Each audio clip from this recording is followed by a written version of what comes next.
नमस्कार. सखी सह्याद्रीच्या आजच्या भागात मी रश्मी आंबेडकर आपल्या सगळ्यांचं मनापासून स्वागत करते. गेल्या आठवडाभरापासून जगभरात एक वेगळंच वातावरण आहे आणि आज तर त्या सगळ्याच वातावरणाला गुलाबी रंग चढलाय.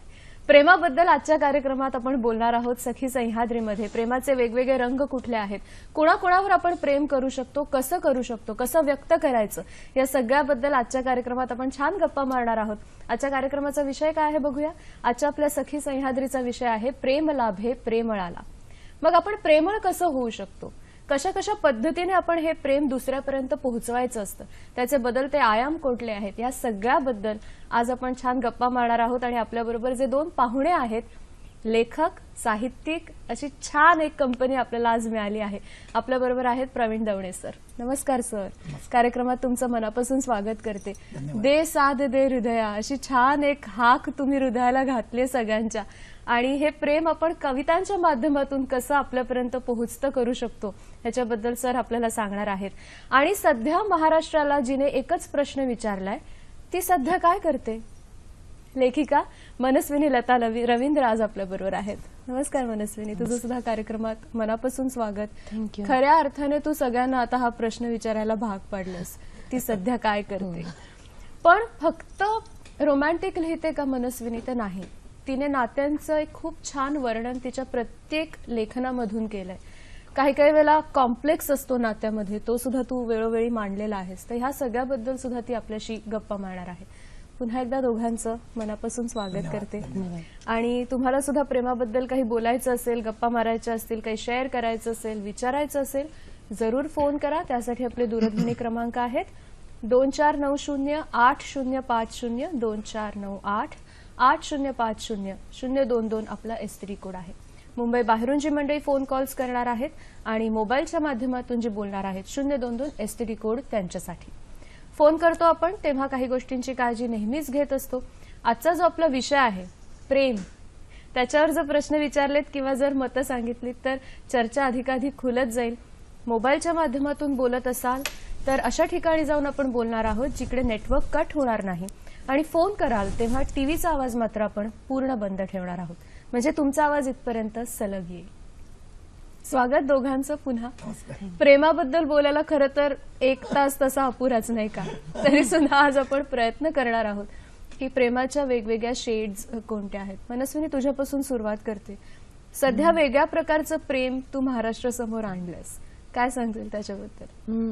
मला असं वाटतं, एक बेकेट म्हणून नाटककार आहेत, त्यांनी असं म्हटलंय की पहिले dance first and then think and that is the natural order. म्हणजे तुम्ही पहिले नाचा, मग त्याच्यावर विचार करा, हीच खरी प्रोसेस आहे. तर मला वाटतं लिखाणाचं असंच आहे की आधी लोक प्रेम करत असतात आणि मग आम्ही लिहित असतो की ते काय आहे. बरोबर. तर ते फक्त बघणं महत्वाचं असतं की कुठल्या कुठल्या निरीक्षण.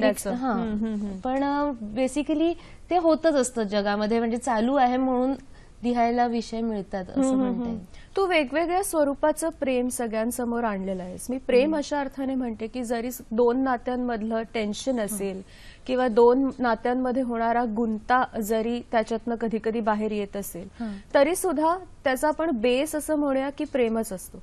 मग तू 6 मित्रांची कथा आमच्यासाठी घेऊन आलीस, किंवा एकीकडे बनमस्का सुरू आहे, त्याच्यामध्ये सुद्धा वेगळ्या प्रकारचं तू प्रेमच दाखवतेस. खरं तर काय सांगशील त्याच्याबद्दल? मला असं वाटतं की एक तर मी मगाशी म्हटलं तसं की वेगवेगळ्या प्रकारची नाती असतात आणि अनेकदा आपण खूप आधीच ठरवलेलं असतं की प्रेम म्हणजे असं असतं, पण त्याला थोडंसं आपण अजून डोळसपणे बघितलं तर खूप प्रत्येक व्यक्ती इतकी वेगळी असते की तिची मग प्रेम करायची पद्धतही वेगळी असेल. म्हणजे आता बनमस्का सिरियलमध्ये मी आणि संदेश कुलकर्णी आम्ही लिहितो, तर त्याच्यामध्ये आम्ही त्या मुलीचं पात्र असं केलेलं आहे मैत्रीचं की जिला सतत दरवेळेस नवीन काहीतरी करायचं फॅड येत असतं आणि नवीन काहीतरी. तर अशी मुलगी कशा पद्धतीने प्रेम करेल, म्हणजे किंवा तिच्यावर प्रेम करणारा माणूस कसा असेल, थोडंसं फॅन्टसी मध्ये जगणारी मुलगी आहे आणि त्याला तिची कारणं आहेत जी द्यावी लागतात. म्हणजे एखादी व्यक्ती अशी का वागते तर तिच्या घरची बॅकग्राऊंड काय आहे, ती काय पद्धतीने तिचं लहानपण गेलेलं आहे. तर ह्याची आम्ही कारणं शोधल्यामुळे आम्हाला ती सापडत जाते असं म्हणता येईल. बरं सर, कविता प्रेम पोहोचवण्याचं अत्यंत प्रभावी माध्यम आहे असं म्हटलं जातं. काय सांगाल तुम्ही त्याच्यावर? काय आहे असं की कविता वाचल्यानंतर कदाचित 2 पॅरेग्राफ आपण वाचतो तर ते 2 ओळींमध्ये आपल्याला कळून जातं? खरं म्हणजे मला असं वाटतं की कविता लिहिल्याशिवाय आपलं जे प्रेम आहे ते व्यक्त करणे सिद्ध होत नाही. कारण मी कॉलेजमध्ये कितीतरी मुलं अशी पाहिली की ज्याप्रमाणे म्हणजे प्रासंगिक कवी असतात, पण प्रासंगिक कवी म्हणण्यापेक्षा ते प्रासंगिक प्रियकर असतात आणि त्या प्रियकरांतून, त्या प्रेयसीतून, कारण जे आपल्याला शब्दांनी सांगण्याचं धाडस होत नाही पण ते शब्दांनी सांगण्याचं धाडस करण्यासाठी आपल्याला कविता भाग पाडते. बरोबर. आणि त्याच्यामुळे आपोआपच थोडं सूचकतेने, थोडं विनोदाने, थोडं मजेशीर, म्हणजे म्हटलं तर ज्याच्यावर आपल्याला प्रेम आपण करतो हे सांगायचंय ते त्याला मान्य झालं तरी पण भीती नाही, पण मान्य झालं नाही तरी मी कविता लिहिल्या. अशी एक थोडीशी कवितांची सोबत होते. परंतु रश्मी, मला या ठिकाणी मुद्दाम सांगावं असं वाटतं की माझी पिढी ही तुमच्या खूप तशी अलीकडची पिढी आहे आणि प्रेमभावना मनात उमलण्याचं जे वय आहे ते प्रत्येकाचं ज्या ज्या वेळेला असतं त्या त्या पिढीचं असतं, परंतु त्या आतल्या प्रेमभावनेला रसरंग देण्याचं काम हे मला कवींनी केलं. विशेषतः मी उल्लेख करीन 2 कवींचा. अनंत कवी आहेत पण 2 कवींचा उल्लेख मी करीन. तो म्हणजे कविवर्य बाबा बोरकर आणि कवी कुसुमाग्रज. म्हणजे 6वी-7वीच्या वयामध्ये जेव्हा त्यांची ती कविता माझ्या आयुष्यात आली, इंद्रदिनांचा आसर सरेना, विसरू म्हणता विसरेना, चंद्र मधिर जरी सरल्या घडीत्या, स्वप्नांची लय उतरेना, त्या पहिल्या कापूर दुपारी, त्या पहिल्या कापूर दुपारी झाडे झाली उजवाती, उजवाती ज्याला आपण म्हणू की अधिक उत्तेजक, अधिक मादक, अधिक उत्कट, अधिक रसरशीत, त्या पहिल्या कापूर दुपारी झाडे झाली उजवाती, पुढची ओळ, सुरुवातीची वाट चालता घडल्या अंतिम रुजवाती. क्या बात आहे. आता ह्या ओळी जेव्हा आता मी या आत्ताच्या वयात, म्हणजे मी काही वय सरले असं म्हणत नाही, परंतु रूढ अर्थाने आपण जे म्हणतो की 16 ते 25, 30, 32 त्यानंतर सुद्धा तुमच्या तरुण मनाचा पदर घट्ट धरून ठेवण्याचं काम कविता करते. बरोबर. मग बोरकर असतील, कुसुमाग्रजांचं पृथ्वीचं प्रेमगीत असेल, मला आनंद वाटतो सांगायला. तू ज्यांचं रूढ अर्थाने प्रेम करण्याचं वय आहे अशा तरुण विद्यार्थ्यांना मी आयुष्यभर प्रेम कविता शिकवल्या. तुला गंमत सांगतो तुम्हाला की सुरेश भटांची कविता असली की सगळा वर्ग मनस्विनी असा फुलून यायचा की दवणे सर सुरेश भटांची कविता सुरू कधी करतात. म्हणजे आता अनेकदा असं वाटतं की मुलं कविता म्हटली की नाकं मोडतात, कविता अमुक धमुक, पण तसं नसतं. जर कवितेच्या प्रेमात पडलेला, स्वतःच्या प्रेमात पडलेला आणि पिढीच्या प्रेमात पडलेला जर समजा प्राध्यापक असेल तर आपोआप ती प्रेम कविता रसरशीत होते. मनातल्या मनात मी तुझ्या समीप राहतो, तुला न सांगता तुझा वसंत रोज पाहतो, अजून तू अजाण ह्या कुवार कर्दळी परी, कुवार, अजून तू अजाण ह्या कुवार कर्दळी परी, गडे विचार जाणत्या जुईस एकदा तरी, दुरून कोण हा तुझा मरण रोज चाखतो, मनातल्या मनात मी तुझ्या समीप. तुला सांगतो ही कविता शिकवताना धुंद, म्हणजे काही जण म्हणायचे की 20 मिनिटात काही प्राध्यापक संपवतात, मला तर 17-18 तास लागायचे, मी 100 तास घ्यायचो. याचं कारण मला वाटायचं की नुसतं मला ती अनुक्रमणिका पूर्ण करायची नव्हती, मुलांना प्रेमाचा अर्थ सांगायचा. तुम्ही आता खूप छान एक शब्दप्रयोग केलात की पिढीवर प्रेम करणं हे फार महत्वाचं असतं आणि मनस्विनी ह्या पिढीचं एक तू काय प्रतिनिधित्व करतेस लिखाणाच्या बाबतीत. आपण तुझ्या ह्या एकंदरीत लेखन प्रवासाकडे वळूया, पण पहिला फोन आहे. हेमलता कुलकर्णी रायगडहून बोलतायत. नमस्कार. हॅलो रश्मी. बोला. हॅलो रश्मी, तिघांना नमस्कार. नमस्कार. माझा प्रश्न असा आहे, एकच दिवस प्रेम करून चालेल का? बाकीचे दिवस काय करायचं वर्षभर? हा माझा प्रश्न आहे. आणि मी तुम्हाला दोघांना पण चांगली ओळखते. त्यांचं नाव येत नाही मला आता. आणि रवींद्र सध्या काय करतेस हे याच्यावर माध्यमातून मी तुम्हाला चांगली ओळखते. रश्मी, माझ्या प्रश्नाचं उत्तर द्या हा जरा. मी ज्येष्ठ नागरिक आहे. तुमच्या प्रश्नाचं उत्तर आपण आजच्या संपूर्ण कार्यक्रमात शोधण्याचा प्रयत्न करणार आहोत की प्रेम एकच दिवस करायचं असतं का? ते तर रोज करायची भावना आहे नाही का? आणि व्यक्त होण्याची. मगाशी मी असा एक उल्लेख केला होता की पिढी जसजशी बदलत जाते, तू आजच्या पिढीची प्रतिनिधी आहेस. भाषा बदलत जाते, व्यक्त होण्याची पद्धत बदलत जाते. तर हे सगळं करत असताना हा जो एक बेस आपण म्हणतो आहोत प्रेमाचा, तो तसाच राहतो का? आणि बदलणाऱ्या भाषेबद्दल तुला काय वाटतं? मला असं वाटतं की भाषा ही अशी असते ना की जी अगदी छोट्या छोट्या ह्याच्या म्हणजे अगदी 10-10 वर्ष, आता तर म्हणजे 4-5 वर्षामध्ये भाषा बदलते. म्हणजे व्हॉट्सअपमुळे किंवा फेसबुकमुळे आपण इतक्या वेगळ्या पद्धतीने आता लिहायला लागलोय की म्हणजे ती व्होकॅब्लरी अनेकदा आणि एका विशिष्ट ग्रुपची परत एक वेगळी व्होकॅब्लरी असते.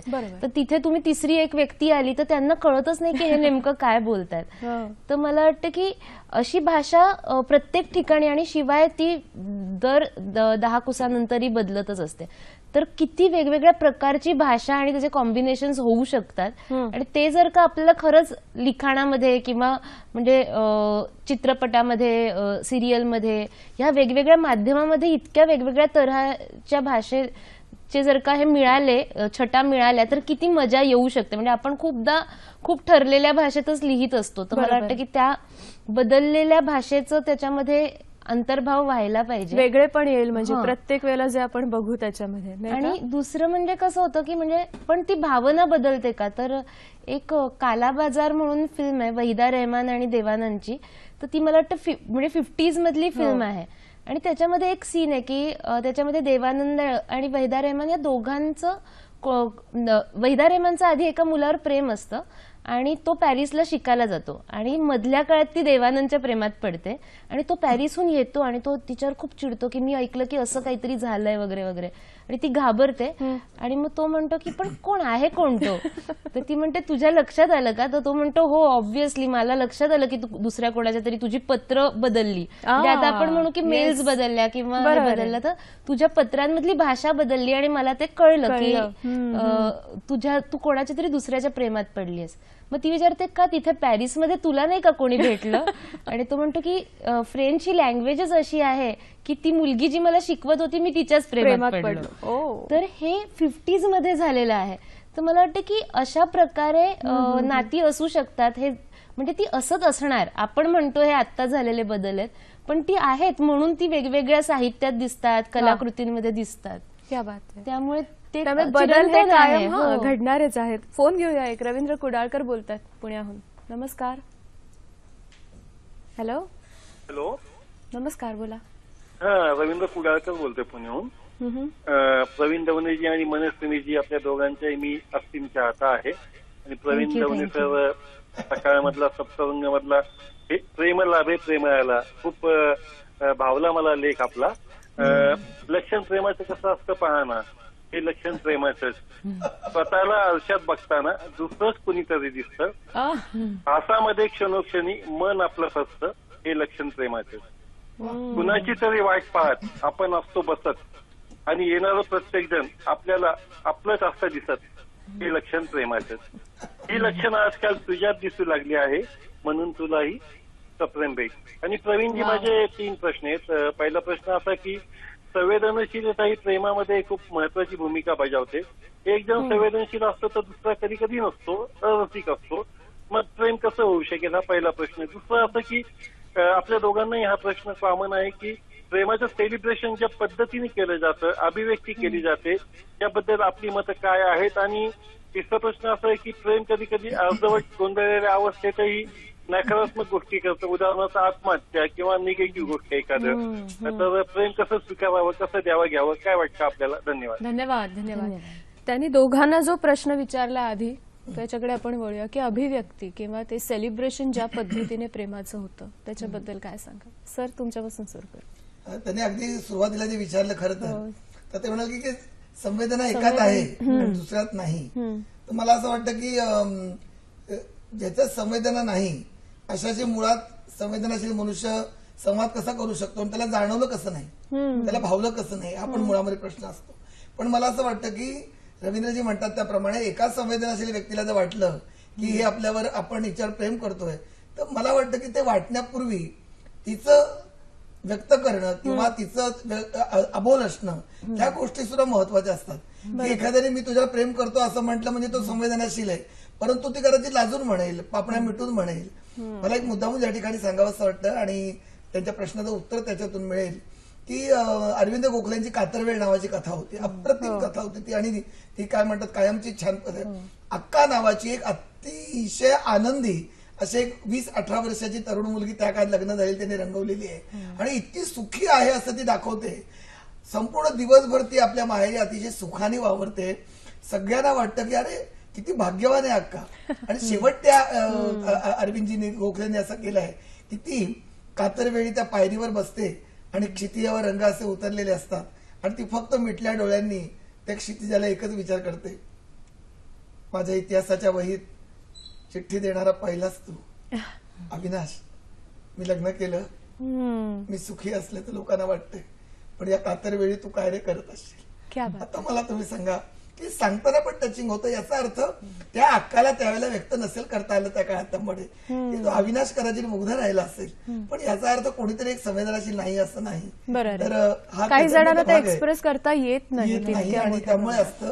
पण संवेदनाशील असल्याशिवाय एकमेकाशी संवाद होत नाही. तर पुढे मनस्विनी एका प्रश्नाकडे वळेल म्हणजे मग संवाद होत राहील. पुढचा प्रश्न त्यांनी असं सांगितलं होतं की काही काही वेळेला अर्धवट भावना राहतात आणि मग खूप टोकाचे निर्णय घेतले जातात. हे आताच्या पिढीमध्ये थोडंसं म्हणजे ही अस्थिरता आधी सुद्धा होती, सेलिब्रेशन सुद्धा.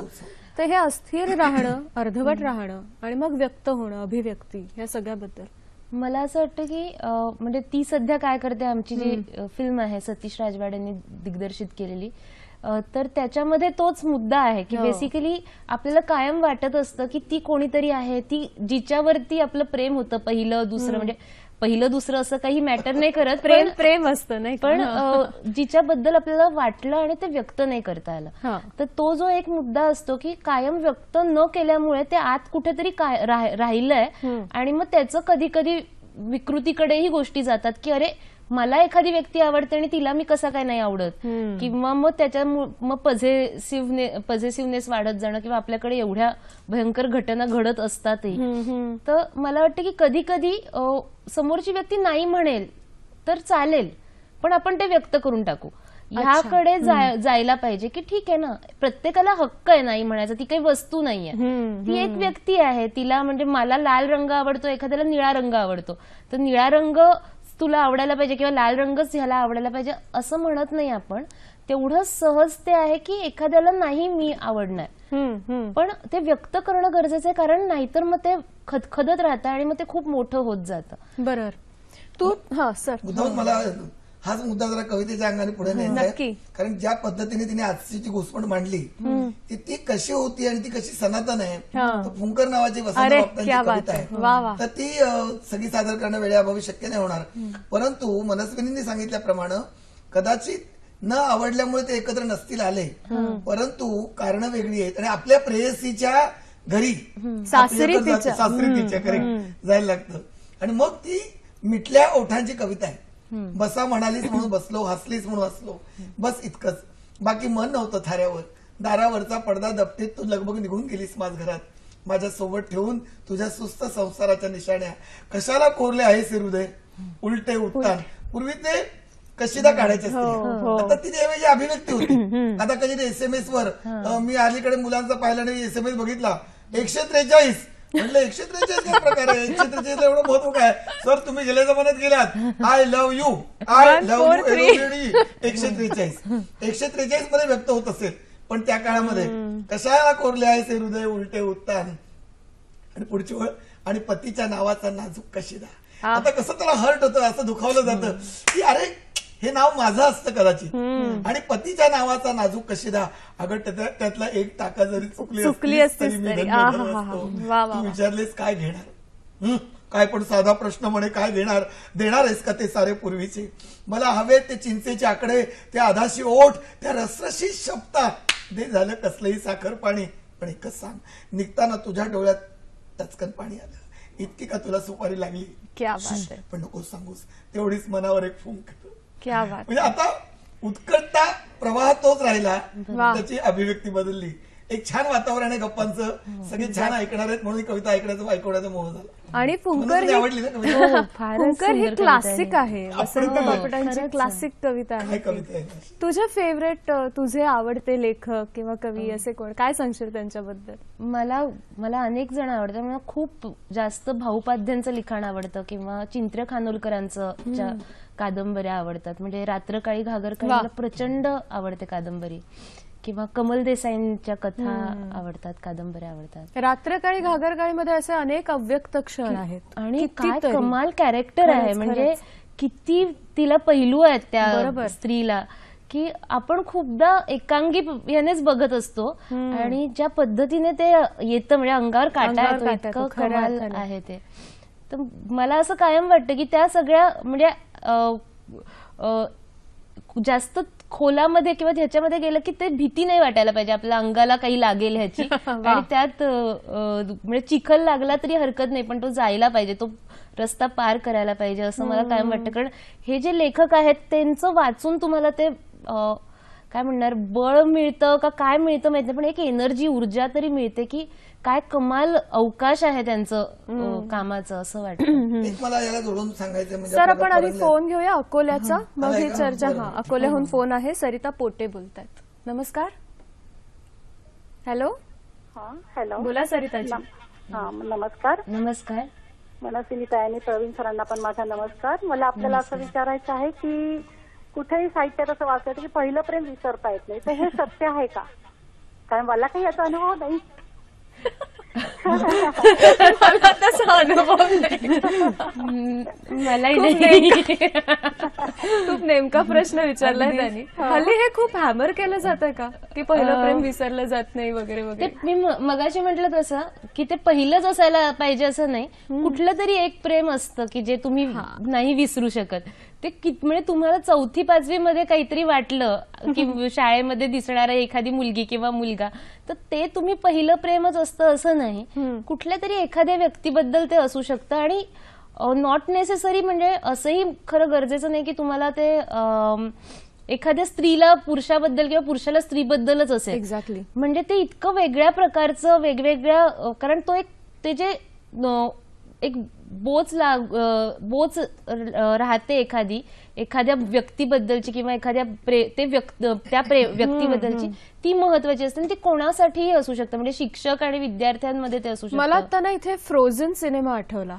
त्याच्यामध्ये आपल्याकडे नेहमी फेरी टेल्स मध्ये ट्रू लव्ह जेव्हा म्हटलं जातं तेव्हा राजकुमार आणि राजकुमारी ह्यांच्यामध्ये असतं. पण त्या फ्रोझन या सिनेमामध्ये जेव्हा ती तिची सख्खी बहीण तिला घट्ट मिठी मारते आणि परत ती मुलगी होते, तेव्हा त्याच्यात म्हटलं जातं की ऍक्ट ऑफ ट्रू लव्ह म्हणजे ते नातं कोणतंही असू शकतं. हळूहळू आपण ह्याच्याकडेच येऊया की प्रेम म्हणजे फक्त मुलगा मुलगी, तो ती असं नाहीये, ते वैश्विक आहे, सगळ्यांमध्ये असू शकतं.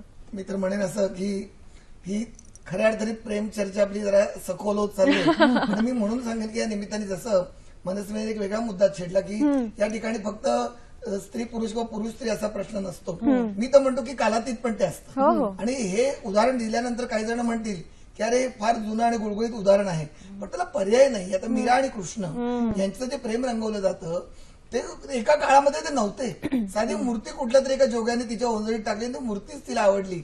आणि मेरा तो गिरीधर गोपाल दुसरा न कोई ती म्हणते, तो प्रेम दिवाणी बाई गिरीधर की. पण गंमत अशी की ते प्रेम इतकं सच्च आणि उत्कट आणि खरं होतं.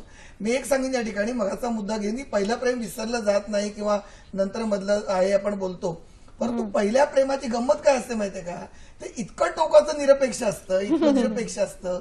ते आकर्षण, भावना, मैत्री आणि या सगळ्यांच्या मध्ये त्याचं इतकं वेगळं रसायन तयार झालेलं असतं.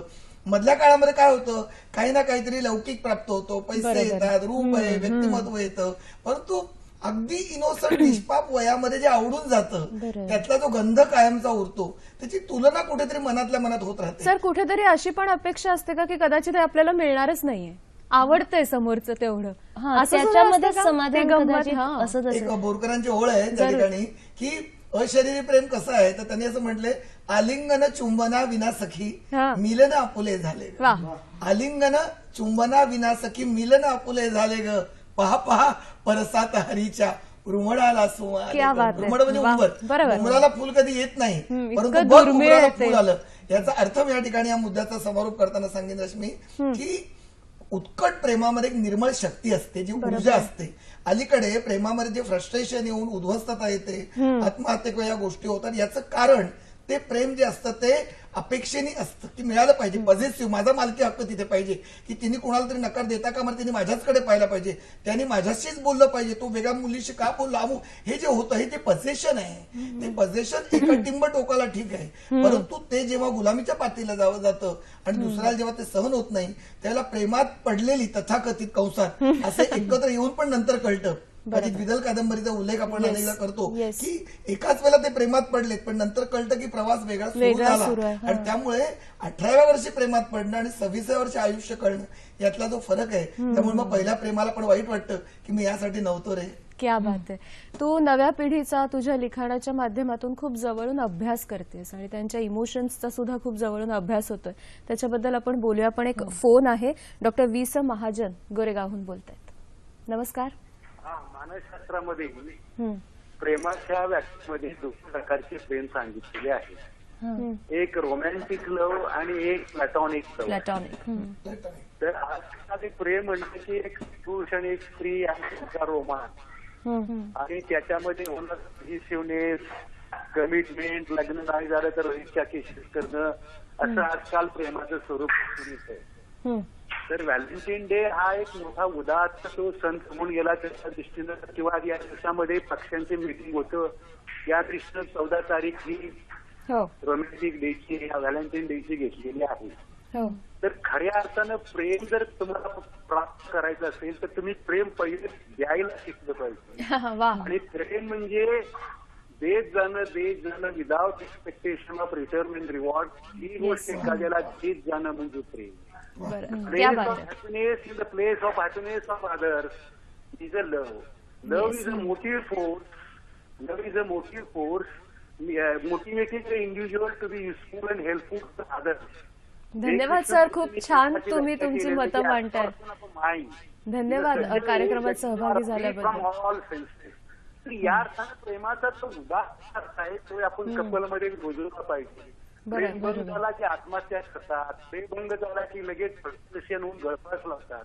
ते म्हणजे प्रेम नसून प्रेम हे आता लैंगिक वासना आणि प्रेम याच्यामधला फरक. सर तुमचा मुद्दा लक्षात आला. आज आपण छानपैकी प्रेमावर गप्पा मारतोय आणि हळूहळू प्रेम आपण सगळ्यांवर कशा पद्धतीने करू शकतो किंवा व्यक्त कसं आपण करू शकतो, इकडे हळूहळू आपली चर्चा येऊ लागली.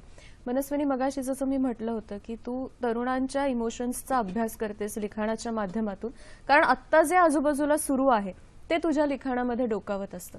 तर हा जो अभ्यास करतेस इमोशन्सचा, त्याच्यामध्ये तुला कुठल्या गोष्टी नव्या नव्या जाणवतात? मला असं वाटतं की अभ्यास हा आपसूक होत असतो, म्हणजे जाणीवपूर्वक आपण तो करत नाही. तुम्ही जे बघत असता, वाचत असता, फिल्म्स वेगवेगळ्या, म्हणजे आता एक तर माध्यमं इतकी बदलली आहेत की तुम्हाला खूप गोष्टी ऍक्सेसेबल आहेत. हा खूप महत्वाचा हे आहे असं मला वाटतं. त्याच्यामुळे तुम्हाला जगभरातलं बघायला मिळतं. म्हणजे मी एक आत्ता सिनेमा बघितला पीफ मध्ये, तर त्या सिनेमामध्ये एक स्त्री असते जिला शेपटी आलेली आहे. तो बेसिकली काय म्हणणार आपण, मॅजिक रिअलिझम मधला अशा प्रकारचा सिनेमा होता. आणि शेपटी असलेली स्त्री आहे आणि बाकी ठिकाणी लोक असे बोलतायत की असं ऐकलंय की आजकाल बायकांना शेपट्या येतात, मग माहित नाही त्या कशा असतात, मग त्या वाईट चालीच्या असतात वगैरे वगैरे. आणि तिच्यावर एक जण प्रेम करायला लागतो माणूस, आणि तिला ते घेताच येत नाही की आपण वेगळे आहोत आणि आपल्याला शेपटी आणि कसं काय कोणी प्रेम करू शकतं, आणि ती फायनली ती शेपटी कापते. तर ती जी म्हणजे ह्या प्रकारची जी इमोशन्स आहेत की म्हणजे जे वेगळं, तुम्ही वेगळे असाल तर तुम्हाला परत समूहातलं एक व्हावं लागतं. तर हे ज्या पद्धतीने मांडलं आहे ते एक्सप्रेशन जे आहे, असे वेगवेगळ्या गोष्टी बघितल्या की आपल्याला कळतं की म्हणजे जे आपल्याला म्हणायचंय ते किती विविध पद्धतीने मांडता येऊ शकतं. म्हणून मग मी जेव्हा आता माझं नाटक अमर फोटो स्टुडिओ जे लिहिलं की त्याच्यामध्ये मला वाटलं की आपण प्रेम ह्याच गोष्टीला घेऊन, फक्त प्रेम नाही, त्याच्यात अनेक गोष्टी आहेत, पण काळाची जर आपण सफर केली तर आपल्याला काही मजा करता येईल का, की वेगवेगळ्या काळामध्ये जाऊन आपल्याला काही मिळू शकतं का, की आजचं कपल प्रश्न आपले उत्तर शोधतंय. एकाला कमिटमेंट हवी आणि एकाला ऍश्युरन्स हवाय, एकाला ऍश्युरन्स हवाय आणि एकीला कमिटमेंट नकोय, फ्रीडम हवाय. आणि त्या ह्याच्यामध्ये त्यांचं नातं सफर होत आहे आणि त्यासाठी त्यांची एक काळातली एक जर्नी घडते आणि त्यांना त्यांची उत्तरं सापडतात. अच्छा. तर मला वाटतं की म्हणजे वेगवेगळ्या पद्धती व्यक्त होण्याचे फॉर्म्स बघितले की आपल्यालाही नवीन फॉर्म सापडत म्हणजे जातात. प्रेम वेगवेगळ्या माध्यमातून आपण कसं त्याचं स्वतःच्या प्रेमाचा अभ्यास करू शकतो किंवा नेमकं आपल्याला काय हवंय हे शोधण्याची आताच्या पिढीची गरज आहे आणि ते तसं ट्रॅव्हल सुद्धा करत असतात. भारत वाहवळ आपल्याशी बोलतात, आपण फोन घेऊया. नमस्कार. हॅलो. नमस्कार. आयुष्यावर शतदा प्रेम करावे. आजच्या ह्या सखी शांतेमध्ये ज्येष्ठ साहित्यिक प्रवीण दवणे साहेब आणि मनस्विनी आलात, खूप खूप प्रेमपूर्वक आपला नमस्कार. सर, माझा प्रश्न असा आहे की प्रेम करताना आपला एखादा मित्र मित्रावर प्रेम करतो, एखादा मित्र मैत्रिणीवर प्रेम करतो, एका भावाचे एका बहिणीवर प्रेम असते किंवा एखाद्या मुलाचे वडिलांवर प्रेम असते, त्यानंतर आपल्या मुलावर आईचे प्रेम असते. या सर्वांमध्ये सर्वश्रेष्ठ प्रेम कोणतं, यावर कृपया प्रवीण दवणे साहेब आपण उत्तर द्याल अशी अपेक्षा आहे. धन्यवाद. कठीण पेपर आहे सर. नाही, मला तसा पेपर सोपा वाटतो तो. याचं कारण असं काय माहितीये का, की त्यांनी मुळामध्ये जे वाटे पाडलेत प्रेमाचे असं नसतं. म्हणजे समजा आकाश म्हटलं तर अमुक देशाचं आकाश छान आहे, तमुक देशाचं छान आहे, तमक्याचं नसतं. मुळामध्ये बघणारे डोळे सुंदर पाहिजे. मी एका गोष्टीचा उल्लेख मुद्दामून नाव सांगणं बरोबर कळत नाही, तर दिसायला अतिशय सामान्य असणारा, अगदी ज्याला आपण म्हणू की कुरूपतेकडे झुकणारा अशा तऱ्हेचा आधीचा प्रियकर असलेला नवरा हा मरण पावल्यावर जेव्हा दुसरं लग्न होतं त्यावेळेला त्या सुंदर नवऱ्यांनी नंतरच्या जेव्हा विचारलं की मी तरी सुंदर आहे पण तू आधीच्या मध्ये काय पाहिलंस, तेव्हा ती जी म्हणते ना की ती म्हणते की त्याचं सौंदर्य काढण्यासाठी माझे डोळे पाहिजे. मला म्हणायचंय ना, तेच म्हणायचंय की प्रेमाची उत्कटता आहे, ऊर्जा जी आहे, थोडंसं मी स्पष्टपणे सांगेन की ही इथेच मोठी कुठेतरी गल्लत होते असं वाटतं की ती जी आंतरीची भावना आहे, जेव्हा आपण स्त्री पुरुष अशा तऱ्हेचं प्रेम म्हणतो त्याला जो एक आकर्षणाचा धागा असतो तो जसा असता तर आई मुलाच्या मध्ये तो वात्सल्याचा असेल, झाड आणि माळी याच्यामध्ये तो नैसर्गिक काहीतरी वेगळा असेल. ती ऊर्जा जी आहे, म्हणजे एक वीज आल्यानंतर त्याच्यातून पंखा फिरेल, त्याच्यातून मायक्रोफोन लागेल, त्याच्यातून अमुक ऊर्जा ती वीज आहे ना, तसं अमुक आहे. त्यामुळे मी आता आमच्या प्रश्नकर्त्या मित्रांना सांगेन की तुम्ही प्रेमाला इयत्तेत बसवणं सोडून द्या, तिथे गोंधळ होतो. तर प्रेमाच्या 2.5 अक्षरातला मंत्र आहे तो समजून घेतला पाहिजे. आणि इथेच ओघाती मला एक गोष्ट सांगावीशी वाटते की कसं होतं की आपण ते आपल्या बौद्धिक आकलनानुसार ते प्रेम ठरवत जातो की मला जेवढं कळतं ते तेवढंच ते. आणि असं कळल्यामुळे दोन असमंजस माणसं जर एकत्र आली की एक उत्कट आणि उदात्त अर्थाने करतोय आणि दुसरा मार्ग स्थूल अर्थाने, तिथे जो ठिणगी पडते आणि मग ते जे अपेक्षाभंग होतात ते आज आपल्याला दिसतात. आणि त्यामुळे तसं न करता जसं ती कुसुमाग्रजांची ओळ आहे की प्रेम कोणावरही करावं आणि प्रेमच आहे संस्कृतीचा सारांश. ही जी ओळ आहे संस्कृतीचा सारांश. त्यामुळे प्रेमात पडणं कुणाचेही, जो एकाच्या प्रेमात पडला खोलवर तो दुसऱ्याचा द्वेष करू शकत नाही, सत्य आहे. कारण घागर जशी दुधाने भरल्यानंतर दगड मारला तर आतून दगड बाहेर येत नाही, दूधच बाहेर येतं. कारण आतमध्ये दुधाशिवाय काही नसतं. त्यामुळे प्रेमाशिवाय जिथे काही नसतं त्या ठिकाणी प्रेमच प्रेम असतं. आणि इथे आपण कुठलंही नातं वगैरे त्याला बांधत नाही. ही मुळात अतिशय खुली संकल्पना असं मला वाटतं. आणि दरवेळेला प्रेम म्हणा किंवा आजच्या दिवसाबद्दल बोलताना सगळीकडे फक्त एक ते गुलाबी प्रेम, हृदय, तो बाण, ते लिहिलेलं तमुक आणि ते इतकं माध्यमे हमर करतात किंवा असं वाटतं तेच काहीतरी प्रेम आहे. एखाद्या कुत्र्यावर सुद्धा मनापासून इतकं प्रेम असतं मी एक लोकप्रिय सिनेतारका आहे, ती आपल्या विमानात सुद्धा कुत्र्याचं पिल्लू घेऊन जायची. ती म्हणायची की माझ्या मानधनामध्ये त्याचं तिकीट पण ऍड करा. आता एखाद्याला वेडेपणा वाटेल, पण हा वेडेपणा सुद्धा प्रेम आहे. क्या बात आहे. प्रेमातला वेडेपणा आपण म्हणतो त्या पद्धतीने. ते वेडेपण पाहिजे मात्र. हो, हो. ते वेडेपण असेल तर जीवन सुंदर आहे. खरंच खरंच. या सगळ्यामध्ये आता सोशल नेटवर्किंग साईट्स आपल्या आयुष्याचा एक खूप महत्वाचा भाग झालाय. त्याच्यावर आपण वेगवेगळ्या पद्धतीने वेगवेगळ्या भावना मांडत असतो. या सगळ्याबद्दल तुला काय वाटतं? ह्याचा किती महत्वाचा भाग आपल्या आयुष्यात आहे आणि त्याचा वापर मुळात आपण कशा पद्धतीने केला पाहिजे? मला वाटतं की खूपदा लक्षात येत नाही अनेकांना की आपण हा कसा वापर करायला हवा. आणि एक सरसकट म्हणजे मी फेसबुकवर आता नाहीये, कारण मला त्याचा एक तर ऍडिक्शन होतं असं वाटतं, आणि दुसरीकडे इतका तुमच्यावर हॅमरिंग होत असतं सतत, प्रत्येकाला आन्सरेबल तुम्हाला असावं लागतं, अशी एक हे होते. आणि लोकांच्या पोस्ट वाचून कधी कधी राग येतो, कधी कधी काय करायचं कळत नाही. पण काय होतं की ह्याचा कधी कधी खूप चांगल्या पद्धतीने वापर करून घेता येऊ शकतो. म्हणजे जसं नाटकाची पब्लिसिटी आहे, किंवा कारण खूप जण आहेत ना, म्हणजे नाटकाला एक फ्री तुम्हाला एक हे आहे की जिथे तुम्ही टाकल्यावर अनेक जणांना एकाच वेळेस कळणार आहे. बरोबर. तर नाटक, चित्रपट ह्याच्या पब्लिसिटीसाठी किंवा तुम्हाला काही महत्वाचं मांडायचं आहे त्यासाठी ह्याचा वापर होऊ शकतो. पण मला असं होतं की पटकन काय सतत व्यक्त व्हायचं, म्हणजे एखादी गोष्ट थोडी मुरू द्यावी मग व्यक्त व्हायला पाहिजे, असं कधी कधी वाटतं. हा जागा पकडून आजच्या पिढीचं जे मी या माध्यमातलं प्रेम बघतो, कदाचित काही तरुण मित्रांना थोडं वाटेल की दवणे सर काय आपल्याला पकवतायत, पण मी नेहमी म्हणतो मी पकवायलाच आलो, कारण मी न पकवता बाहेर टाकणार नाही तुम्हाला. शिजल्याशिवाय खिचडी दिसता दिसत नाही. हे सगळं करताना जसे उपयोग त्याच्यामध्ये माध्यमातले आहेत, तसं काही वेळेला वर्गातलं, कॉलेजमधलं एकमेकांवरचं जे प्रेम आहे ते झालंय किंवा न झालंय या सीमेवर जेव्हा येतं, 1-1.5-2 महिन्यांनी परीक्षा असते, जी वार्षिक परीक्षा असते की जी आपल्या आयुष्याचं ध्येय काही ठरवत असते. अशा वेळेला कुठला तरी एखादा घटक, मग तो किंवा ती काही असेल, मी काही त्याला फरक मानत नाही, तो असं वेड्यासारखं या माध्यमातून जेव्हा मागे लागतो त्यावेळेला, आणि मग त्याची एक चटक लागते. ज्याप्रमाणे एखादा मद्याचा ऍडिक्ट असतो, झपाटून जातो, मग ती 100 हृदय, मग नंतर चुंबनाचे फोटो, नंतर चुचू चुचू, टू टू पुपू, मग अमुक काय करतं, हे काय सतत विचारत राहणं आणि उत्तर करणं. मी नेहमी म्हणतो की बोटांचे ओठ आणि ओठावर बोट, ही शोकांतिक आहे. खरंच ही शोकांतिक आहे. आणि अशा वेळेला जे एक भोंगळ गुंतलेपण येतं, मी त्यांच्या उत्कटतेचा, आकर्षणाचा अजिबात अनादर करत नाहीये, पण शेवटी तुम्ही आता शेवटच्या वर्षाला, ग्रॅज्युएशनला, आता तुमच्या दिशा ठरणार आहात. शेवटी किती प्रेम प्रेम म्हटलं तरी सुद्धा असं म्हणायला नको की तू या सिग्नलला भीक माग आणि मी त्या सिग्नलला भीक मागेन, इतकं ते दरिद्री नको व्हायला. तुम्हाला आर्थिकदृष्ट्या संपन्न व्हायचंय, शरीर उत्तम पाहिजे, आणि मुळामध्ये आपल्या प्रिय व्यक्तीबद्दलचा आपल्याला आदर पाहिजे. मी गंमत सांगेन की एकदा वर्गात शिकवताना काय झालं, कॉरिडॉर मधून एक जण धावत गेला, अंजू असं करत मोठ्याने, आणि एकदम सगळा वर्ग दचकला. काही मुलं अशी कुचाळ हसली. मी चटकन वर्गातून बाहेर गेलो आणि मी लगेच त्या मुलाला पकडलं आणि आणलं त्याला वर्गामध्ये. ऐकणार काय मनस्वी आवडेल की आणलं आणि म्हटलं वर्गात अंजू कोण आहे, तर गप्पा झाली, शांतता. कोण आहे वर्गात अंजू म्हटलं, गप्पा झाल्या. म्हटलं न संकोच उभं राहा ना, तर 2 अंजू उभ्या राहिल्या, अंजली 2 उभ्या राहिल्या. म्हटलं मग याची मैत्री असलेली कोण आहे, एकदम घाबरून बसली, मला काय संपत नाही म्हणाली. तर दुसरी शांत राहिली. आणि मग मी तिला सांगितलं, वर्गाच्या देखत मी सांगितलं, म्हटलं लक्षात ठेव, ज्या तुझ्या आवडत्या माणसाला किंवा तू त्याला आवडत असशील तर आपल्या प्रेयसीचा आदर जर करता येत नसेल, तुला जर ती आवडत असेल तर रस्त्याने ओरडत जायचं, अंजू करत किंवा पाठलाग करणं, म्हटलं सावध राह तू याच्यापासून. याला जर कळत नसेल आणि मी बजावलं, खोटं वाटेल की मी असे कितीतरी जीव हे वाचवलेत. मी प्रेम तोडलेलं नाहीये, पण जोडण्याचं काम करायचं तर शिखरापर्यंत गेलं पाहिजे. हे काम आमच्यासारख्या शिक्षकांचं, लेखकांचं आहे.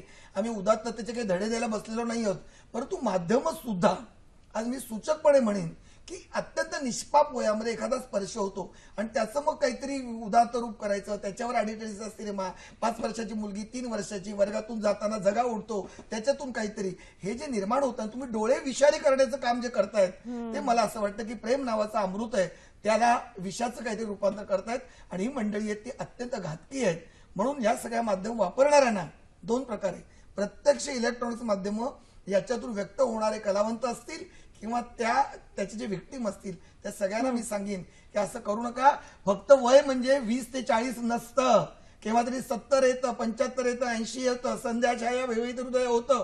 त्या संध्याकाळी सुद्धा 80 वर्षाची ती आणि 85 वर्षाचा तो यांची कातरता घट्ट धरून रस्ता ओलांडताना साथ देणारं प्रेम खरं असतं. वा, आपण याच्याबद्दल आणखीन बोलूया की बऱ्याचदा आपण काही काही गोष्टी ह्या फक्त मेसेजेस थ्रू पोहोचवतो. प्रत्यक्ष खरं तर बोलणं जास्त सोपं असतं. आताच्या पिढीचा हा थोडासा सर म्हणाले तसा प्रॉब्लेम होऊ लागलाय.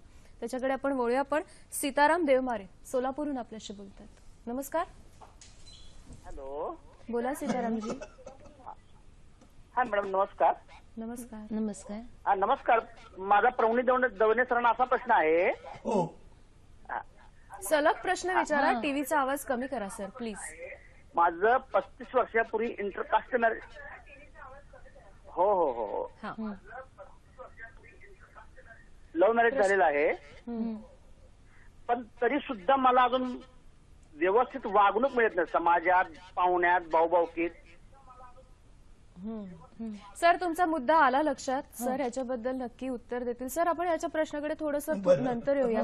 आधी मला मनस्विनीला हे विचारायचंय की या सोशल नेटवर्किंग साईट्समुळे आपण सध्या फक्त मेसेजेसच्या थ्रू व्यक्त होतो मोठ्या प्रमाणात असं वाटतं, किंवा तू मला रिप्लाय दिला नाहीस म्हणजे आपली मैत्री संपली, किंवा आता तुझं माझ्यावर प्रेम नाही उरलेलं, इतकं बोथट होऊ लागलंय. काय वाटतं तुला? मला वाटतं की खरं तर बोथट पेक्षा कॉम्प्लिकेटेड जास्त झालेलं आहे का. कारण काही गोष्टी मी म्हटलं तसं की काही गोष्टी ह्या चिरंतन असतात आणि त्या भावना असणारच आहेत आणि कॉम्प्लिकेशन्स आधीही होती, पण आता त्याचं स्वरूप हे जास्त गुंतागुंतीचं ह्यामुळे झालंय की जसं म्हणजे आता वाट बघण्याचं पेशन्स जे म्हणतो आपण की मला रिप्लाय नाही आला तर एखादी व्यक्ती कामात असेल आणि मग ती करेल किंवा फोनचे म्हणजे. आणि हे फक्त आजच्या पिढीचं झालं असंही नाही मी म्हणणार. कारण म्हणजे आज मोबाईल आल्यामुळे 60 वर्षाच्याही कोणी व्यक्ती असतील आणि मुलाचा मेसेज नाही आला तर त्याही तेवढ्याच पॅनिक होतात की अरे बापरे 15 मिनिटं झाली, 20 मिनिटं झाली, अर्धा तास झाला, 2 तास झाले, नाही आला मेसेज, मग काय करत असेल. आणि हे जे आहे हे पॅनिक मोडमध्ये आपण सगळेच आहोत. तर त्याच्यावरती आपण काय करू शकतो ह्यावर आपण काहीतरी करायला पाहिजे. कारण त्याच्यापासून आपण पटकन वाचू शकत नाही. ती गोष्ट इतकी अंगावर आलेली आहे की तुम्हाला ती मला झटकून नाही टाकता येत पूर्णपणे. पण त्यामुळे व्यक्त करण्याचं काय म्हणणार एक स्वरूप बदललेलं आहे हे मात्र नक्की. तर आता जे स्वरूप आहे त्याच्यामधनं त्याच्यातलं नेमकं जेन्युनिटी कुठे आहे, कशी आहे, ह्याच्याकडे आपण जायला पाहिजे. एक फोन किंवा प्रत्यक्ष बोलणं हे जास्त छान असतं असं वाटतं तुला पर्सनली?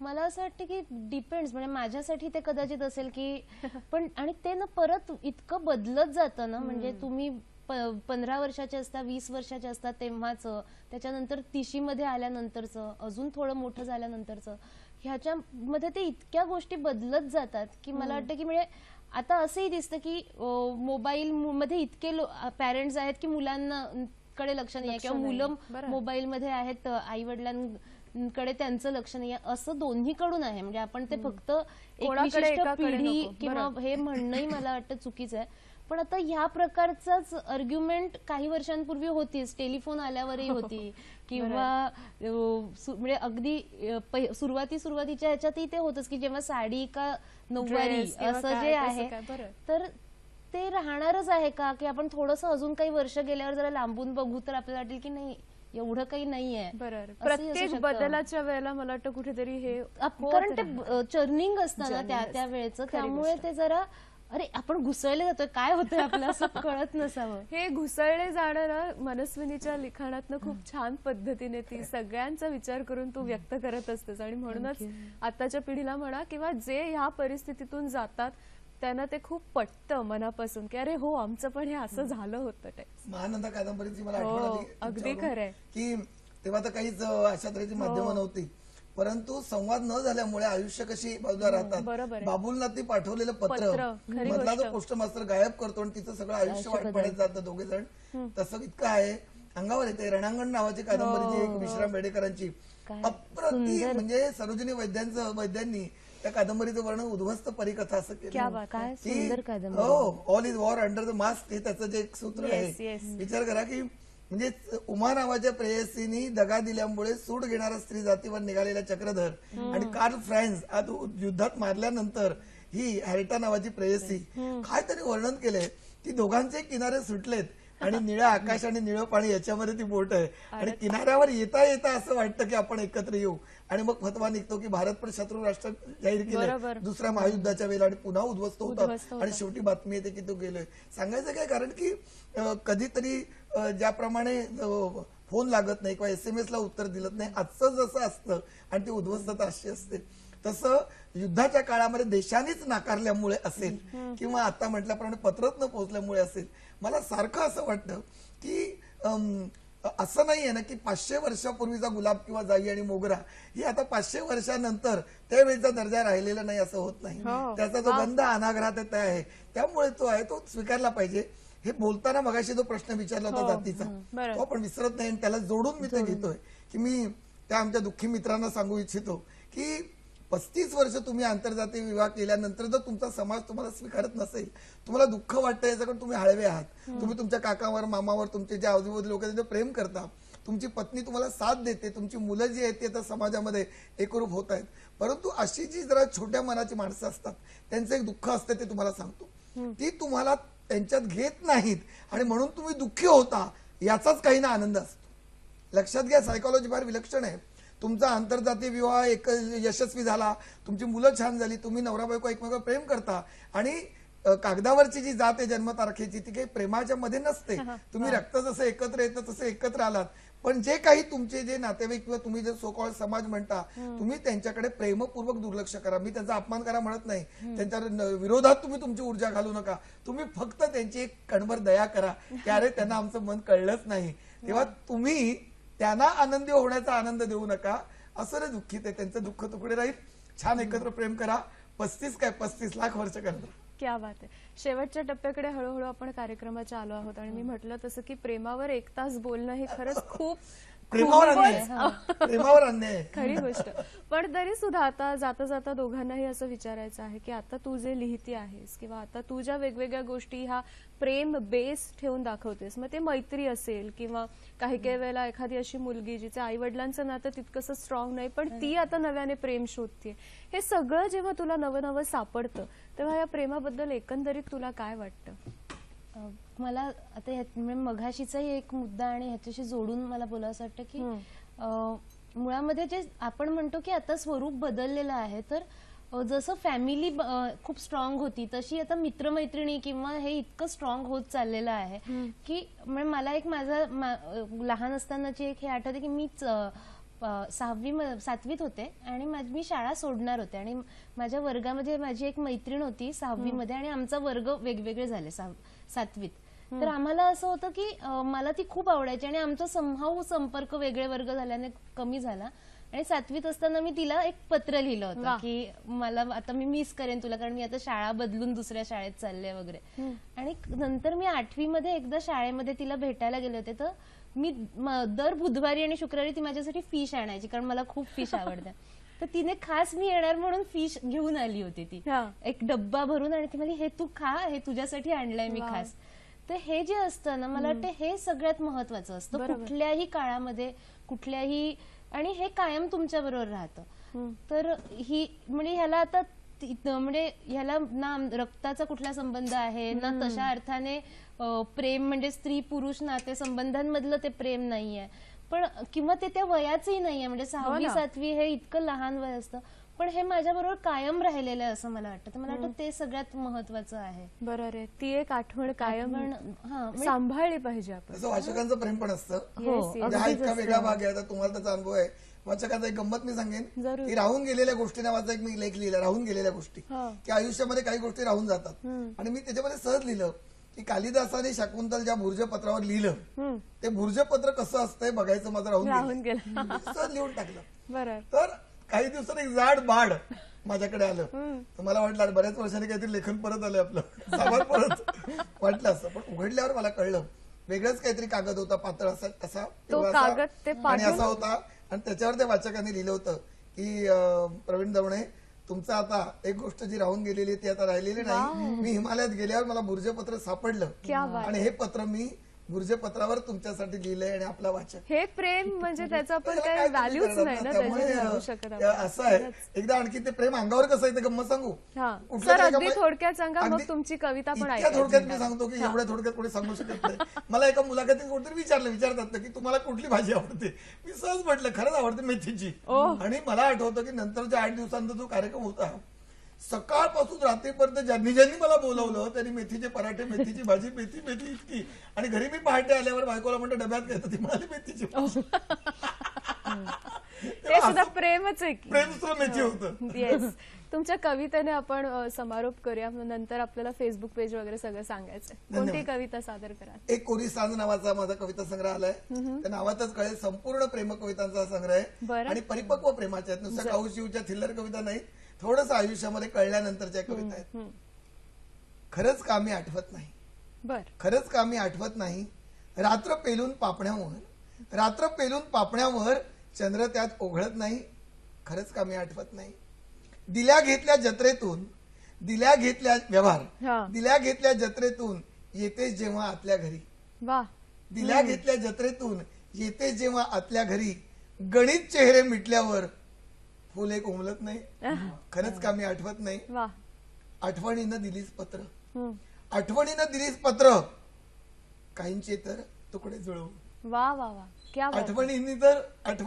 आठवणींनी दिलीच पत्र, काहींचे तर तुकडे जुळवून. एक तुकडा तरीही जपलास, वेंदळे पण बरे नाही, खरंच कामी आठवत नाही. काय खरे काय खोटे, यात अजून किती वेळ, किती वर्ष गेली, आयुष्याची सगळी उभेळ मी किती जपून ठेवू. काय खरे काय खोटे, यात अजून किती वेळ, एक मात्र ध्यानात ठेव, बर मागे वळत नाही, खरंच कामी आठवत नाही. क्या बात आहे.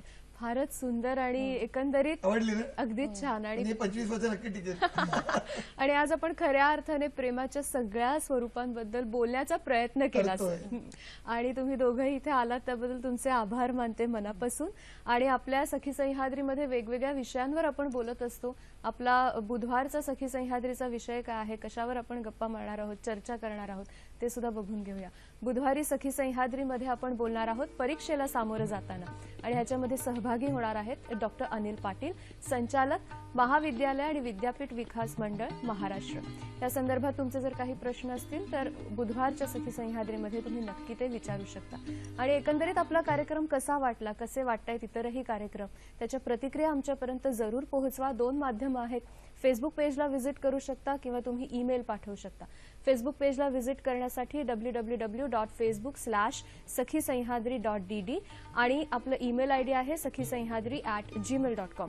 बुधवारच्या सखी सह्याद्रीसाठी काही प्रश्न असतील तुमचे तरी सुद्धा तुम्ही आम्हाला या ईमेल आयडीवर मेल करू शकता. आजचा कार्यक्रम कसा वाटला नक्की आमच्यापर्यंत पोहोचवा. पुन्हा एकदा दोघांचे मनापासून आभार मानते. आणि तुमच्यामुळे आमच्या आयुष्यातलं छान छान प्रेम, कविता असेल, लिखाण असेल, माध्यमातलं असेल, सतत तसंच राहतंय, जिवंत राहतंय. यासाठी मनापासून आभार सगळ्या प्रेक्षकांच्या वतीने. आणि आपल्या प्रेक्षकांचे सुद्धा आभार मानायचे. खूप छान प्रश्न विचारलेत, मतं मांडलीत आणि ही चर्चा खुलवत नेलीत शेवटपर्यंत. नव्या विषयासह नव्या कार्यक्रमात पुन्हा भेट होईलच. आज मात्र इथेच थांबतोय. नमस्कार.